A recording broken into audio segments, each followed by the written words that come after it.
Baik, pemirsa, jumpa lagi kita di kanal YouTube satukanindonesia.com, saluran berita pemersatu Indonesia pada hari ini Kamis 15 Desember 2022 untuk mengulas berita yang sangat menarik, yaitu DPR bersama pemerintah sahkan RUU pengembangan dan penguatan sektor keuangan atau disingkat dengan Undang-Undang PPSK, juga bisa disingkat dengan Undang-Undang P2SK menjadi undang-undang.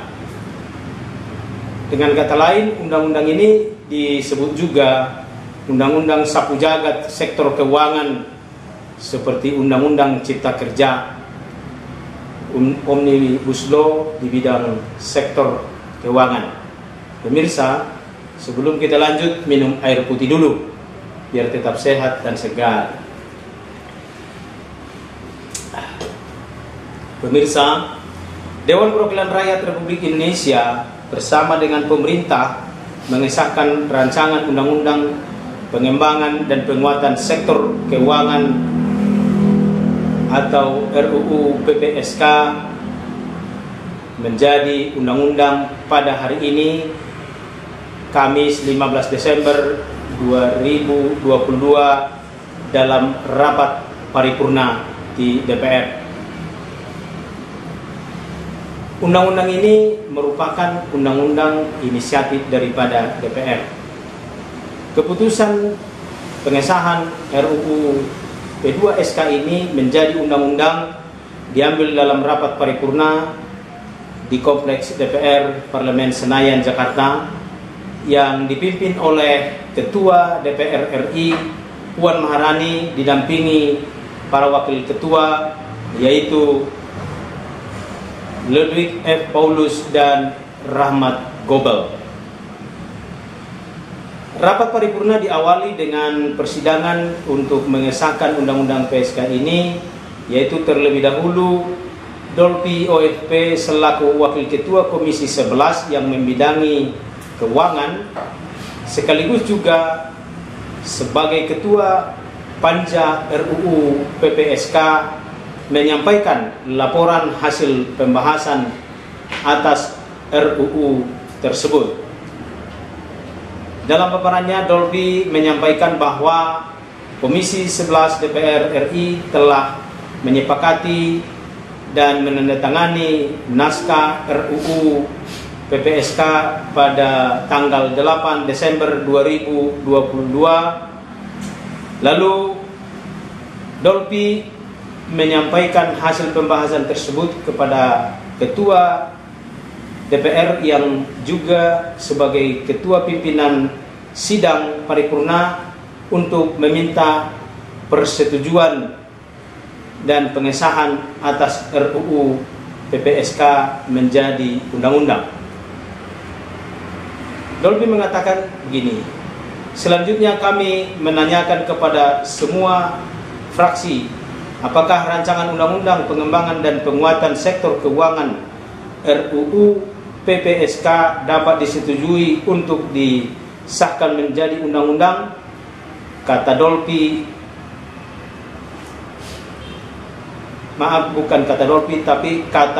kata Ketua Pimpinan Sidang Puan Maharani.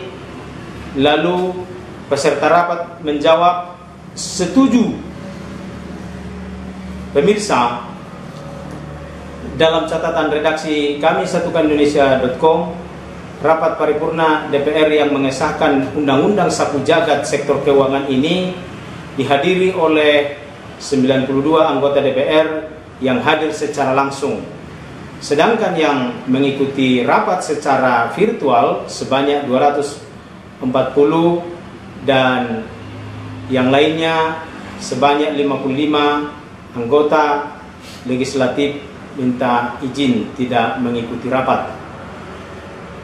Undang-undang ini merupakan undang-undang sapu jagat di bidang perekonomian, atau lebih sempit lagi, undang-undang di bidang sektor keuangan karena undang-undang PPSK ini mengcover bahkan merubah keberadaan dari beberapa undang-undang yang berkaitan di sektor keuangan, yaitu Undang-Undang Perbankan, Undang-Undang Pencegahan dan Penanganan Krisis Sistem Keuangan, Undang-Undang Lembaga Penjamin Simpanan, Undang-Undang BI, Undang-Undang Otoritas Jasa Keuangan, dan Undang-Undang Pasar Modal, Undang-Undang Perdagangan Berjangka Komoditi, Undang-Undang Surat Utang Negara, Undang-Undang Perbankan Syariah, Undang-Undang Lembaga Pembiayaan Ekspor Indonesia, dan Undang-Undang Perasuransian,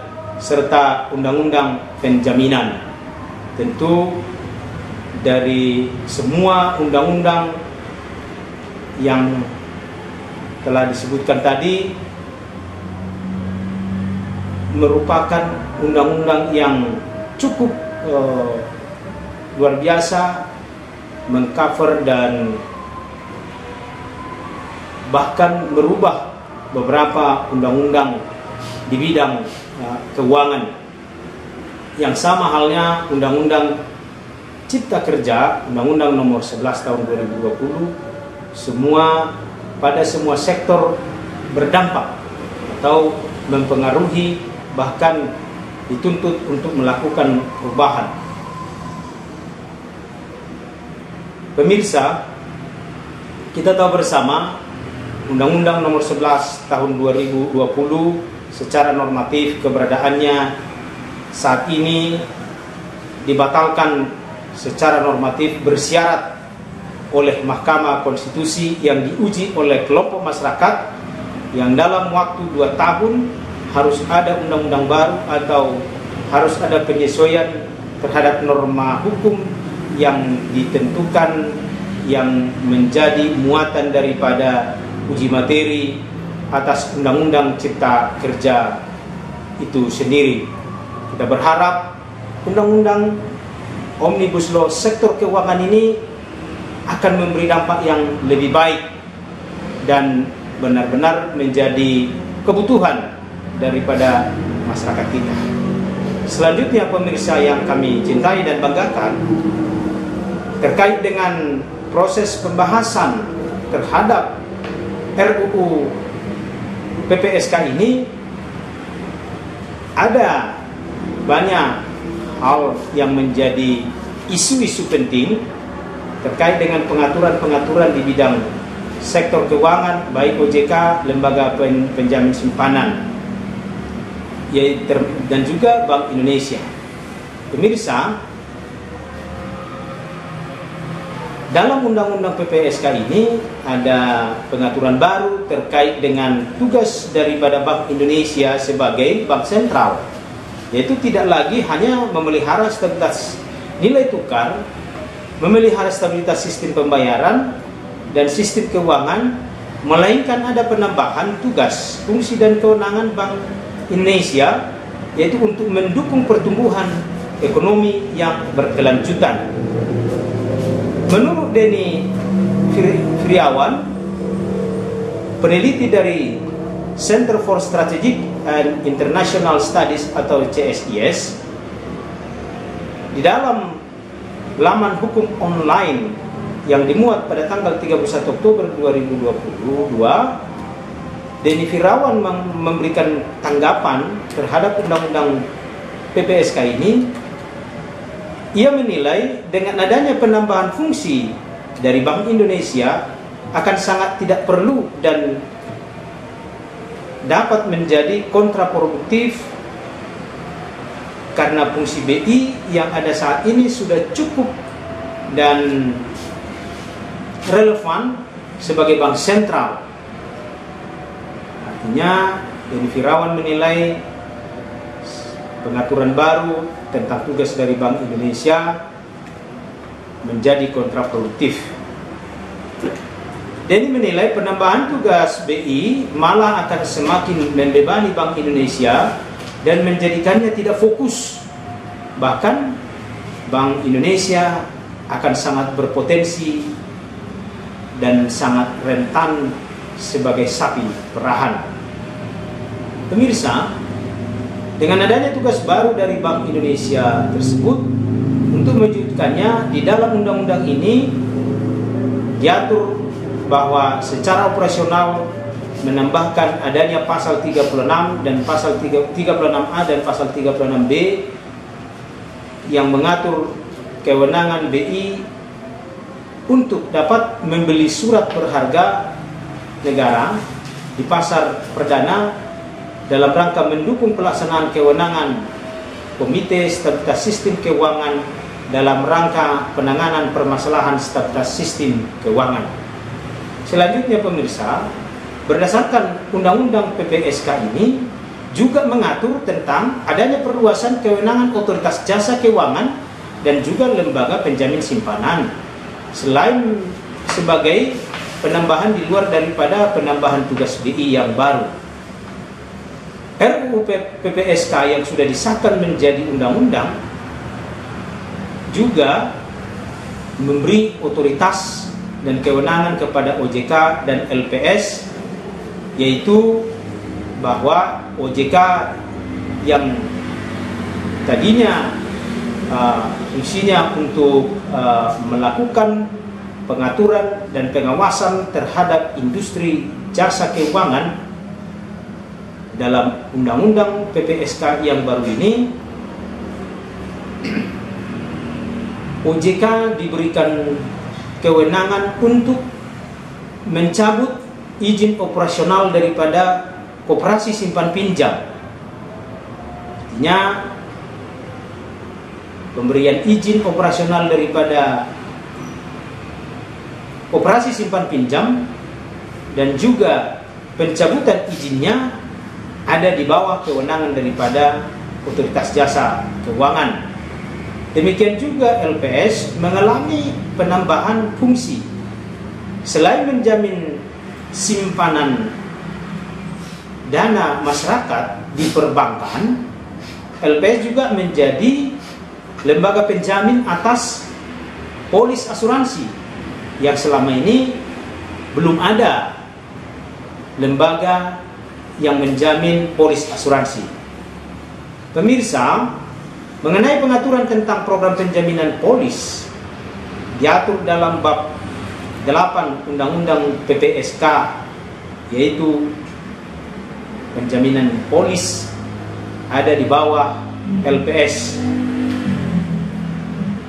Sebagaimana kita ketahui bahwa mengenai lembaga penjaminan polis ini sesungguhnya sebelumnya ada amanat di dalam Undang-Undang Nomor 40 Tahun 2014 tentang perasuransian yang mengamanatkan adanya pembentukan lembaga penjamin polis atau LPP yang seharusnya menurut amanat Undang-Undang 40 Tahun 2014 tersebut sudah harus dibentuk oleh pemerintah dan DPR dalam jangka waktu 3 tahun sejak Undang-Undang tentang perasuransian tersebut diterbitkan, yaitu sejak 2014. Amanat Undang-Undang Nomor 40 Tahun 2014 tentang perasuransian tersebut itu adanya undang-undang setara dengan undang-undang yang mengatur tentang lembaga penjamin polis. Nah, dengan demikian, dengan adanya undang-undang PPSK ini, maka terjawab sudah amanat Undang-Undang 40 tahun 2014 tentang lembaga penjamin polis. Selanjutnya pemirsa, selain kegiatan usaha simpan pinjam oleh koperasi yang diatur dalam bab 12 yang secara kelembagaan berada di bawah OJK, sehingga pengaturan mengenai perizinan lembaga koperasi berada di bawah kewenangan OJK. Dengan demikian pemirsa, secara substansi satu hal yang cukup menarik dan sangat substansi, yaitu adanya pengaturan baru dalam Undang-Undang PPSK ini mengenai tugas dan kewenangan dari Bank Indonesia, Otoritas Jasa Keuangan, dan juga lembaga penjamin simpanan.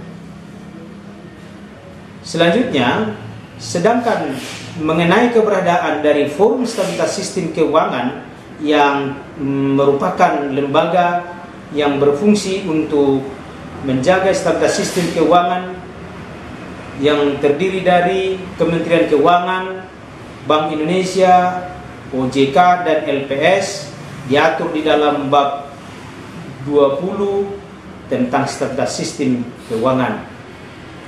Pemirsa, dalam undang-undang PPSK ini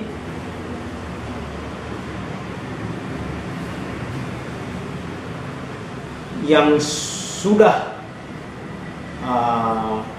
cukup mengatur banyak hal-hal yang baru di bidang sektor keuangan. Kita berharap sektor keuangan Indonesia semakin baik tata kelolanya di masa yang akan datang, dan kontribusinya dalam mendukung perekonomian semakin nyata, serta undang-undang ini memberikan perlindungan yang lebih baik bagi konsumen sektor jasa keuangan, bank, dan sektor keuangan non-bank. Juga dengan adanya undang-undang PPSK ini, kita harapkan penyelesaian terhadap permasalahan-permasalahan yang terjadi di sektor industri keuangan non-bank, yaitu lembaga perasuransian yang selama ini bermasalah dan belum terselesaikan, mengakibatkan para pemegang polis belum mendapatkan hak-haknya karena izinnya dicabut dan atau hal-hal lain yang mengakibatkan industri asuransi tersebut tidak lagi menjalankan kegiatan usahanya. Kita harapkan dengan undang-undang ini ada kepastian dari negara, karena telah dijamin berdasarkan undang-undang ini sebagaimana amanat daripada undang-undang asuransi, pada undang-undang perasuransian yang mengamanatkan adanya penjaminan terhadap pemegang polis. Pemirsa, kita cukupkan ulasan berita karya kita hari ini tentang DPR bersama pemerintah mensahkan RUU ke pengembangan dan penguatan sektor keuangan atau disingkat dengan Undang-Undang PPSK, yang sama halnya dengan Undang-Undang Sapu Jagat sektor keuangan. Saya Marudito Silaban undur diri dari hadapan Bapak Ibu pemirsa satukanindonesia.com. Salam sehat, tetap semangat, salam persatuan. Satukanindonesia.com, saluran berita pemersatu Indonesia. Indonesia maju, Indonesia jaya. Terima kasih. Sekian dan terima kasih. Minum air putih tetap. Terima kasih.